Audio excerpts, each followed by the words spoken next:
मुश्किल इस दुनिया में कुछ भी नहीं है, कि मुश्किल इस दुनिया में कुछ भी नहीं है, फिर भी लोग अपने इरादे तोड़ देते हैं। कि मुश्किल इस दुनिया में कुछ भी नहीं है, फिर भी लोग अपने इरादे तोड़ देते हैं। अगर सच्चे दिल से चाहत हो कुछ पाने की, तो सितारे भी अपनी जगह छोड़ देते हैं। जय हिंद, वंदे मातरम, इनकलाब जिंदाबाद, गुड मॉर्निंग, सुप्रभात। आशा करते हैं आप सभी स्वस्थ कुशल मंगल होंगे। जुड़ जाइए आज के सेशन से। जी हाँ, जल्दी से सेशन से जुड़ जाइए एक बार सभी। आज का सेशन अति महत्वपूर्ण होगा। और अपनी जो शाम की क्लासें आती है, अपना जो जीत बेच चल रहा है, उससे अभी तक कोई जुड़ा नहीं है तो जल्दी ही अपनी जो शाम को 6 बजे क्लास आती है लाइव, जो साइंस की आती है, और 8 बजे अपनी मैथ्स की क्लास आती है, बहुत ही महत्वपूर्ण होगी। चाहे वो सीआरपीएफ हो, चाहे सीआईएसएफ हो, चाहे ट्रेडमैन हो, चाहे एमटीएस हो, चाहे एसएससी जीडी हो, किसी भी प्रकार की अगर तैयारी करे हो कंपटीशन में, तो ये 2 क्लास आपके लिए अति महत्वपूर्ण होगी। और जल्दी ही आपके बीच जीके क्लास भी स्टार्ट हो जाएगी। जी हाँ, एक बार सेशन को शेयर कर दीजिए और अपने दोस्तों को जोड़ लीजिए। जल्दी से जोड़ दीजिए और सेशन को एक बार लाइक जरूर कर दें। आज की क्लास का आगाज करते हैं। जल्दी से जोड़ दीजिए एक बार सेशन को। आज की क्लास का पहला क्वेश्चन जोड़ दीजिए एक बार सभी, कि हाल ही में ओपन एआई के सीईओ कौन बने हैं? जॉन सुलामैन, ग्रेग ब्रेकमैन, या सैम ऑल्टमैन, या ग्रिक बेचिन? 4 ऑप्शन आपके सामने, टाप दीजिए राइट आंसर। देखते हैं सबसे पहले राइट आंसर कौन देता है इसका। देखते हैं इसका राइट आंसर किसका आता है सबसे पहले। हाल ही में ओपन आई के सीईओ कौन है? जॉन सुलामैन, ग्रेग ब्रोकमैन, या सैम ऑल्टमैन, या ग्रिक बेचिन?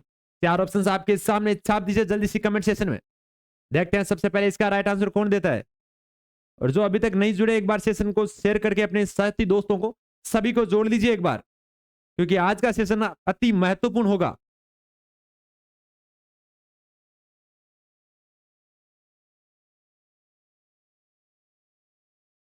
जी बिल्कुल बिल्कुल, आपका राइट आंसर होगा सैम ऑल्टमैन, इसका राइट आंसर होगा। जी हाँ, नेक्स्ट क्वेश्चन, कि steel authorities of India limited के नए अध्यक्ष कौन बने हैं?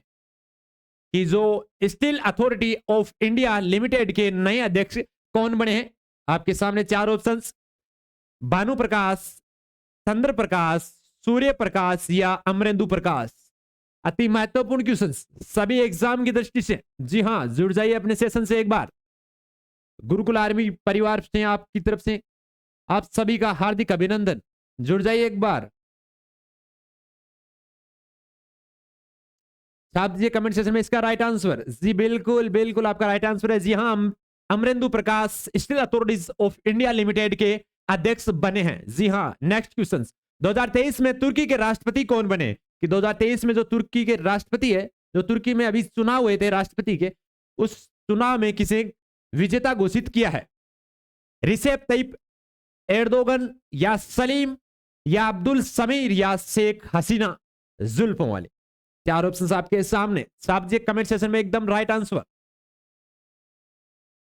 कमेंट सेशन में अगर आपको नहीं आता फिर भी दीजिए, तुक्का भी लगाइए, ताकि आप अगर क्वेश्चंस का आंसर दोगे, सही रॉन्ग भी दो, तो फिर हम वापस राइट आंसर बताएंगे, तो वो क्वेश्चंस आप कभी नहीं भूलोगे। तो तभी मैं कहता हूं कि जो नहीं भी आता है उसका भी एक बार कमेंट सेशन में आंसर जल्दी से छाप दीजिए एक बार।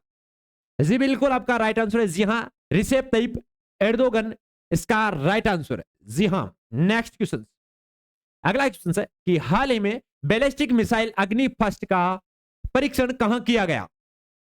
उड़ीसा, बेंगलोर, बंबई, या केरल? कि हाल ही में बैलिस्टिक मिसाइल अग्नि फर्स्ट का परीक्षण कहां किया गया है? उड़ीसा, बेंगलोर, बंबई, या केरल? साहब जी एक बार कमेंट सेशन में राइट आंसर देखते हैं। कमेंट सेशन में सबसे पहले किसका राइट आंसर आता है?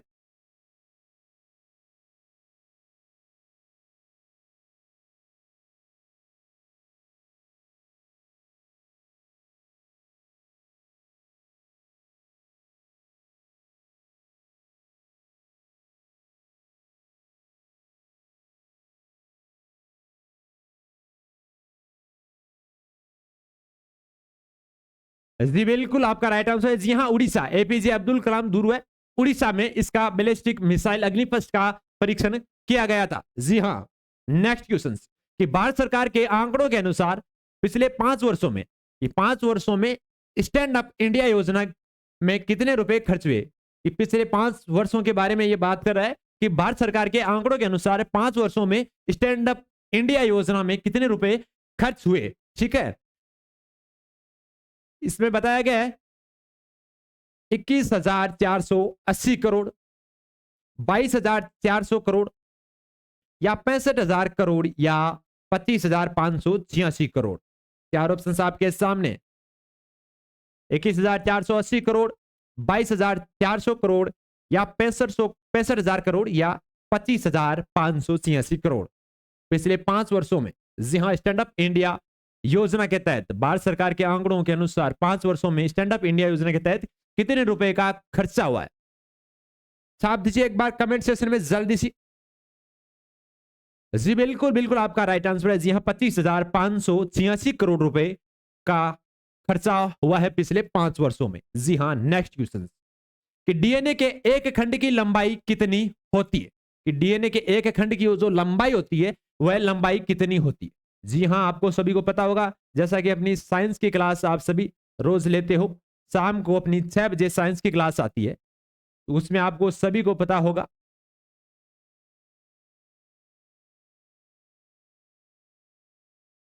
इसमें एक खंड की लंबाई पूछिए कि इसमें एक खंड की लंबाई कितनी है, कि डीएनए के एक खंड की लंबाई कितनी होती है।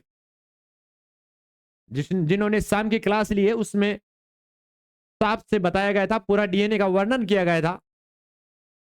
साहब जी एक बार राइट आंसर। जी हां, बिल्कुल बिल्कुल 34 एंगस्ट्रॉम। जी हां, कितनी थी? 34 एंगस्ट्रॉम लंबाई थी इसकी। ठीक है, अब बात करते हैं चौड़ाई की, तो चौड़ाई कितनी थी? चौड़ाई की भी बात कर लेते हैं एक बार। तो इसकी चौड़ाई कितनी थी? वो थी 20 एंगस्ट्रॉम। ठीक है जी गुरु जी, तो राइट आंसर क्या हुआ? 34 एंगस्ट्रॉम। अब डीएनए का फुल फॉर्म पूछ लिया जाए आपको, डीएनए का फुल फॉर्म पूछ लिया जाए तो क्या होगा? जी हां बिल्कुल, डीऑक्सी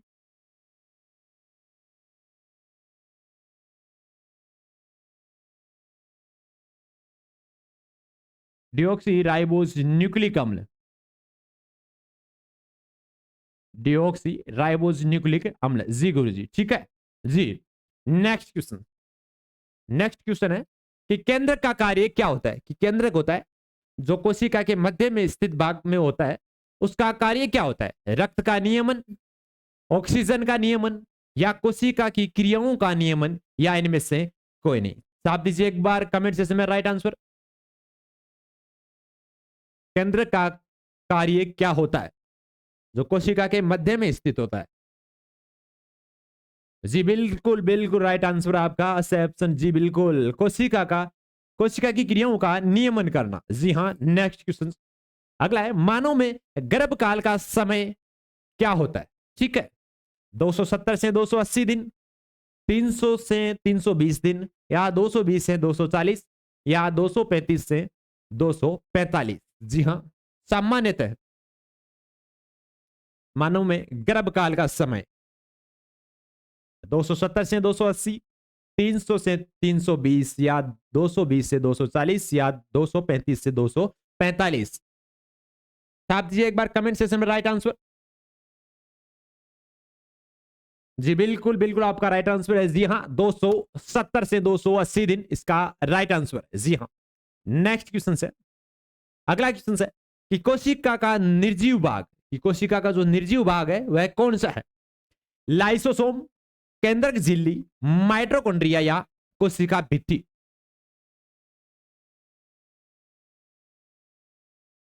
साफ दीजिए एक बार कमेंट सेक्शन में राइट आंसर। जी बिल्कुल आपका राइट आंसर है। जी हां, बिल्कुल बिल्कुल आपका राइट आंसर है। जी हां, जो कोशिका भित्ति होती है, सेल वॉल। ठीक है जी गुरुजी, सेल वॉल, सेल वॉल होती है वो निर्जीव भाग होता है। ठीक है, माइटोकॉन्ड्रिया वो होता है कोशिका का पावर हाउस, कोशिका का पावर हाउस। ठीक है जी गुरुजी, केंद्र का जो नियमन करता है कोशिका के मध्य में होता है, क्या होता है? केंद्रक। ठीक है जी गुरुजी, केंद्रक। ठीक, और केंद्रक के चारों ओर एक झिल्ली सी बनी होती है, वो होती है केंद्रक झिल्ली। ठीक है, और कोशिका भित्ति होती है सबसे बाहर की ओर। ठीक है जी गुरु जी। अगला क्वेश्चन, अगला क्वेश्चन है कि त्वचा के रंग का निर्धारण करने वाली ग्रंथि, कि त्वचा के रंग का निर्धारण करने वाली ग्रंथि कौन सी है? जी हाँ, लड़कियों को विशेष तौर से पता होगा कि त्वचा के रंग का निर्धारण करने वाले, जी हाँ, लड़कियों को ज्यादा फर्क पड़ता है अपने कलर पे, जबकि लड़कों पे इतना फर्क नहीं पड़ता है। जी हाँ, आप सभी को पता होगा। जी हाँ, विटामिन, तो जी बिल्कुल आपका राइट आंसर है, ई विटामिन होता है। जी हाँ, उससे सुंदरता बढ़ती है या सौंदर्य विटामिन ई को कहते हैं। जी हाँ, जिसमें ई विटामिन होता है उससे सुंदरता बढ़ती है। जो जिस जिस स्रोत में ई विटामिन है उसका यूज कीजिए। जी हाँ, बताइए। देखिए, अग्नाशय, पीयूष, पीनियल या यकृत ग्रंथि। साहब जी एक बार कमेंट सेक्शन में राइट आंसर देखते हैं। सबसे पहले इसका राइट आंसर कौन देता है? साहब जी एक बार। जी हाँ, त्वचा के रंग का निर्धारण करने वाली ग्रंथि। साहब जी एक बार कमेंट सेक्शन में। जी बिल्कुल, पीनियल ग्रंथि। कौन सी है? पीनियल ग्रंथि। और सौंदर्य विटामिन किसको बोलते हैं? सौंदर्य विटामिन वो बोलते हैं विटामिन ई को। ठीक है जी गुरु जी। ठीक है, नपुंसकता भी, जी बिल्कुल, बांझपन भी विटामिन ई है कहलाता। जी हाँ बिल्कुल, वसा में घुलनशील। जी हाँ, भैंस गई पानी में, बी और सी, जल में घुलनशील, बाकी ए डी ई के सारे वसा में घुलनशील। जी हाँ। अगला क्वेश्चन, अगला क्वेश्चन है कि जीवन रक्षक हार्मोन उत्पन्न करने वाली ग्रंथि, कि जीवन रक्षक हार्मोन उत्पन्न करने वाली ग्रंथि कौन सी है? पीनियल ग्रंथि, थाइमस ग्रंथि, थायराइड ग्रंथि या एड्रिनल। चार ऑप्शन आपके सामने। छाप जी एक बार राइट आंसर। जीवन रक्षक हार्मोन उत्पन्न करने वाली ग्रंथि, तो आप दीजिए एक बार राइट आंसर कमेंट सेक्शन में। देखते हैं सबसे पहले इसका राइट आंसर कौन देता है। जी बिल्कुल बिल्कुल, आपका राइट आंसर है। जी हाँ, एड्रिनल ग्रंथि है वो जीवन रक्षक हार्मोन उत्पन्न करती है। जी गुरु जी। अगला क्वेश्चन है, देखते हैं अगले क्वेश्चन को, कि संयुक्त राष्ट्र संघ की स्थापना कब हुई? 24 अक्टूबर 1944, 24 अक्टूबर 1945 या 24 अक्टूबर 1946 या 24 अक्टूबर 1947। साहब जी एक बार इसका राइट आंसर। एग्जाम में लगभग ऐसे क्वेश्चंस पूछे जाते हैं, ऑप्शन ऐसे डाले जाते हैं, या तो उनको क्रम में डाला जाता है, या फिर डेट सेम रहती है तो आगे मंथ को चेंज किया जाता है, या फिर डेट को सेम रखे अगली सन है वो चेंज की जाती है। तो ये तो बहुत ही महत्वपूर्ण क्वेश्चन है। और दिल्ली पुलिस में पिछले, दिल्ली पुलिस का पेपर हुआ था 2020 में, उसमें ये क्वेश्चन पूछा गया था। जी बिल्कुल बिल्कुल, आपका राइट आंसर है। जी हाँ, 24 अक्टूबर 1945 को इसका राइट आंसर है। संयुक्त राष्ट्र संघ की स्थापना हुई थी 24 अक्टूबर 1945। जी हाँ, नेक्स्ट क्वेश्चन, कि राष्ट्रपति अपना त्याग पत्र किसे देता है? राज्यपाल को, प्रधानमंत्री को, या मुख्य न्यायाधीश को, या उपराष्ट्रपति को? राष्ट्रपति अपना त्याग पत्र किसे देता है? राज्यपाल को, प्रधानमंत्री को, या मुख्यमंत्री को, जो सॉरी मुख्य न्यायाधीश को, या उपराष्ट्रपति को? साहब जी एक बार राइट आंसर कमेंट सेशन में।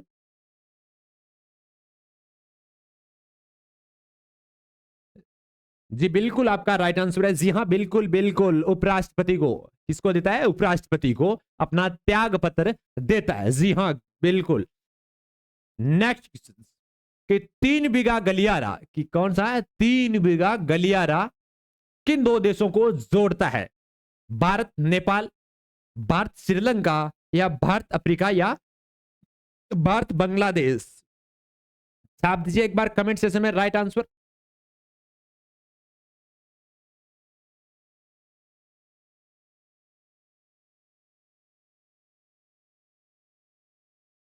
साहब जी बिल्कुल, आपका राइट आंसर है। जी हाँ, भारत और बांग्लादेश के मध्य जो गलियारा है उसे 3 बीघा गलियारा कहते हैं, जो भारत और बांग्लादेश को जोड़ता है। जी हाँ, नेक्स्ट क्वेश्चन है कि एटीएम मशीन का पूरा नाम क्या है? कि एटीएम मशीन है उसका पूरा नाम क्या है? आपको पूछा है। छाप जी एक बार राइट आंसर, ऊपर लेते हैं क्वेश्चन को। छाप जी एक बार। Any time machine, automated teller machine, या एडवांस टाइम मशीन, या नॉन? बहुत ही महत्वपूर्ण क्वेश्चन, साहब दीजिए एक बार राइट आंसर।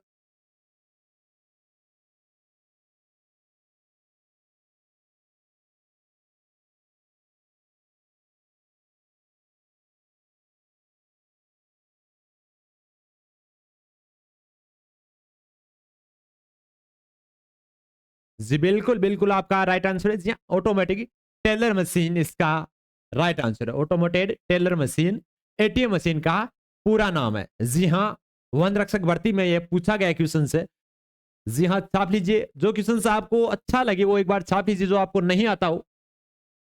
राजस्थान के लिम्बाराम किस खेल से जुड़े थे? खो खो, तीरंदाजी या फुटबॉल या कबड्डी? कि राजस्थान के जो लिम्बाराम है किस खेल से जुड़े थे? खो खो, तीरंदाजी, फुटबॉल या कबड्डी? छाप दीजिए एक बार राइट आंसर। लिम्बाराम, जी हां, राजस्थान के लिम्बाराम किस खेल से जुड़े थे? छाप दीजिए एक बार राइट आंसर। जी बिल्कुल बिल्कुल आपका राइट आंसर है, तीरंदाजी से जुड़े थे। जी हां। नेक्स्ट क्वेश्चन है कि भारत के वित्त निगम की स्थापना कब हुई थी? कि भारत के वित्त निगम है उसकी स्थापना कब हुई थी? 1932, 1938, 1952 या 1955? छाप दीजिए एक बार राइट आंसर। देखते हैं इसका राइट आंसर सबसे पहले कौन छापता है।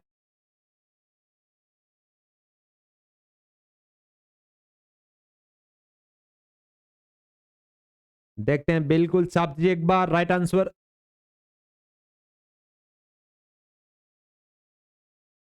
जी बिल्कुल बिल्कुल आपका राइट आंसर है। जी हाँ, 1955। और वो डेट क्या थी वो अगर किसी को पता है तो एक बार कमेंट सेक्शन में जरूर बताएं। जी बिल्कुल बिल्कुल आपका राइट आंसर है। जी हाँ, 17 जनवरी। कौन सी थी वो डेट? 17 जनवरी, 17 जनवरी 1955। ठीक है जी गुरु जी, ठीक है। भारत वित्त निगम की स्थापना कब हुई थी? 17 जनवरी 1955 को हुई थी। जी हाँ। नेक्स्ट क्वेश्चन कि डूंगरपुर की भव्य नवलखा, कि डूंगरपुर की भव्य नवलखा बावड़ी किसने बनवाई थी? किशोरी देवी, प्रेमल देवी, सुशीला देवी या पूजा देवी? छाप दीजिए एक बार राइट आंसर इसका। डूंगरपुर की भव्य नवलखा बावड़ी किसने बनाई थी? किशोरी देवी, प्रेमल देवी, सुशीला देवी या पूजा देवी? छाप दीजिए एक बार राइट आंसर।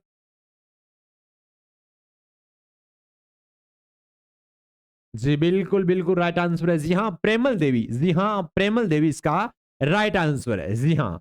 अगला क्वेश्चन, अगला क्वेश्चन है कि राजस्थान का खजुराहो किसे कहा जाता है? कि राजस्थान का खजुराहो किसे कहा जाता है?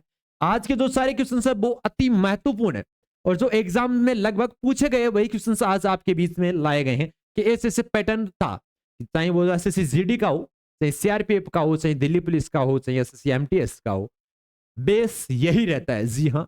तो राजस्थान का खजुराहो किसे कहा जाता है?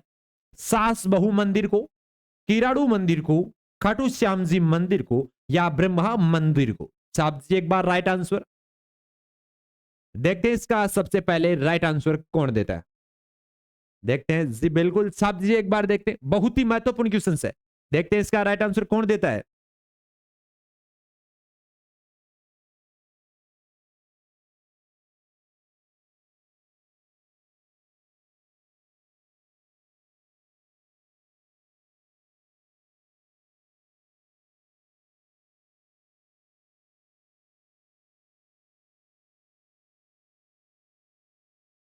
छाप दीजिए बिल्कुल।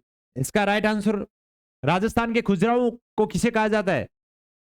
राइट आंसर जी बिल्कुल बिल्कुल, किराड़ू मंदिर को राजस्थान का खजुराहो कहा जाता है। ठीक है। सास बहू का मंदिर कहां है? छाप दीजिए एक बार। सास बहू का मंदिर,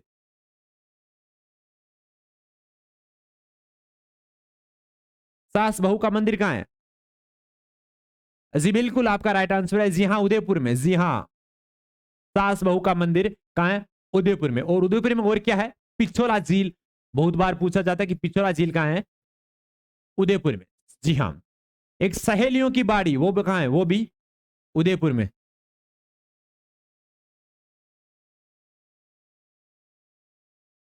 सहेलियों की बाड़ी भी उदयपुर में है। जिलों की नगरी भी उदयपुर को कहा जाता है। खाटू श्याम जी का मंदिर कहां है? सीकर में। कहां पे पड़ता है? यह सीकर, रेवा से सीकर में पड़ता है। जी हाँ। ब्रह्मा मंदिर कहां है? यह भी बहुत महत्वपूर्ण है। अगर इसमें ऐसा क्वेश्चन पूछे लिया जाए कि अभी हाल ही में पीएम नरेंद्र मोदी हाल ही में किस मंदिर में आए थे अभी, तो आए थे वो ब्रह्मा मंदिर अजमेर में, पुष्कर अजमेर। ठीक है जी गुरु जी। जी हाँ, नेक्स्ट क्वेश्चन। नेक्स्ट क्वेश्चन है कि भारतीय संविधान में संशोधन करने की प्रक्रिया किस अनुच्छेद में उल्लेखित है? बहुत ही महत्वपूर्ण क्वेश्चन। जिंदगी में सबसे ज्यादा फेरबदल होता है, तो इस क्वेश्चन को तो याद होगा इस सभी को कि भारतीय संविधान में संशोधन करने की प्रक्रिया। मनुष्य के जीवन में भी बहुत संशोधन होते हैं, तो जो संशोधन होते हैं वो किस अनुच्छेद के तहत होते हैं? संविधान में। और दैनिक लाइफ में जो संशोधन होते हैं वो किस अनुच्छेद के तहत होते हैं? वो होते हैं अपनी स्थिति देख के। जी हाँ, स्थिति देख के संशोधन कर लेते हैं या मजबूरियों का बहाना बना लेते हैं। जी हाँ, तो वो एक अलग बात है। और जो संविधान है उसमें अनुच्छेद की प्रक्रिया है वो अलग है, तो इससे रिलेटेड ही वो जुड़ा रहता है। जी, बहाना कुछ और बना लेते हैं। जी हाँ, भारतीय संविधान में संशोधन करने की प्रक्रिया किस अनुच्छेद की में उल्लेखित है? अनुच्छेद 56, अनुच्छेद 210, अनुच्छेद 312 या अनुच्छेद 368? साहब जी राइट आंसर इसका। इसका राइट आंसर देखते हैं। सबसे पहले इसका राइट आंसर कौन देता है? साहब जी एक बार राइट आंसर। अनुच्छेद 56, अनुच्छेद 210, अनुच्छेद 312, अनुच्छेद 368। साहब जी एक बार राइट आंसर इसका देखते हैं। सबसे पहले इसका राइट आंसर कौन देता है?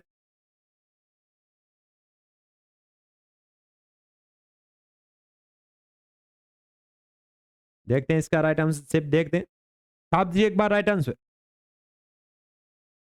56 राष्ट्रपति, बिल्कुल बिल्कुल। बहुत ही महत्वपूर्ण क्वेश्चन जो दैनिक लाइफ में फेरबदल जानबूझ कर ज्यादा करते हैं उनको तो जाहिर सी बात है पता होगा कि समय देकर पलटी मार जाते हैं। जी हाँ, हाँ ऐसे लोगों से दूरी बनाई ही अच्छी लगती है, ताकि अपनी खुद की लाइफ से तो उतना हेट ना होना पड़े। जी हाँ जी, भारतीय संविधान में संशोधन करने की प्रक्रिया किस अनुच्छेद में उल्लेखित है? अनुच्छेद 56, अनुच्छेद 210, अनुच्छेद 312 या अनुच्छेद 368?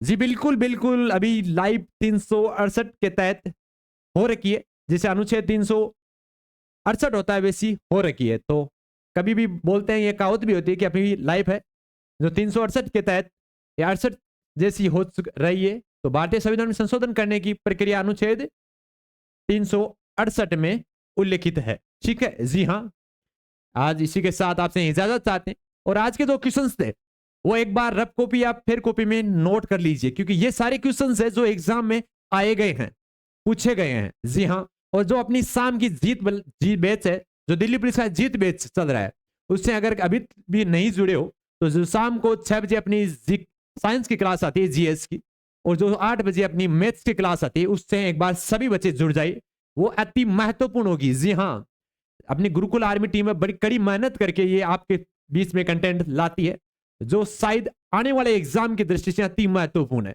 शायद इन्हीं में से क्वेश्चन आए, क्योंकि कड़ी मेहनत करके पूरा एनालिसिस करके कि पहले क्वेश्चन कैसे पूछे गए थे, अब कैसे पूछे जा सकते हैं, सारा प्रक्रिया जो पूरा निचोड़ निकाल के आपके बीच में क्वेश्चन आते हैं। और ज्यादा लंबा चौड़ा है नहीं अपना 20 क्वेश्चन लगभग इतना पूछा जाता है आपको कि कम समय में ज्यादा बच्चों को मिले, इसीलिए अपना यही शेड्यूल रखा है अभी तक। और जो क्वेश्चन आपको पूछे जाए, क्योंकि हमने अग्निवीर में जो शेड्यूल अपनी गुरुकुल टीम ने बनाया था, जितना कंटेंट आपको 20 में रखा था, सारे क्वेश्चन सूची में पूछे गए थे। चाहे वो पीटीटी का देख लो, उसमें भी ऐसे ही क्वेश्चन पूछे गए थे। अब अपना जो जीत बैच चल रहा है दिल्ली पुलिस का, तो मेन टारगेट दिल्ली पुलिस का है, साथ में सीआरपीएफ है, वो भी एक साथ में चल रही है, और एसएससी एमटीएस वो भी इसके साथ में, दिल्ली पुलिस के साथ में वैकेंसी आएगी, साथ में फॉर्म भरी जाएंगे 1 महीना बाद में, पर पैटर्न उन सबका सेम रहेगा। और एसएससी जीडी में भी यही पैटर्न है। तो जो आगे जितनी भी भर्तियां आ रही है, सभी की तैयारी कर रहे हैं, उनके लिए रामबाण की तरह साबित होगी। और जो अपनी ये सुबह 7:15 वाली क्लास चल रही है, ये तो अति महत्वपूर्ण ही है। जी हाँ, उसी के साथ आपसे इजाजत चाहते हैं, और कोशिश करते रहिए, क्योंकि कोशिश करने वालों की कभी हार नहीं होती, और घर बैठे कुछ जैसे कार नहीं होती। जी हाँ, जय हिंद, वंदे मातरम, इनकलाब जिंदाबाद।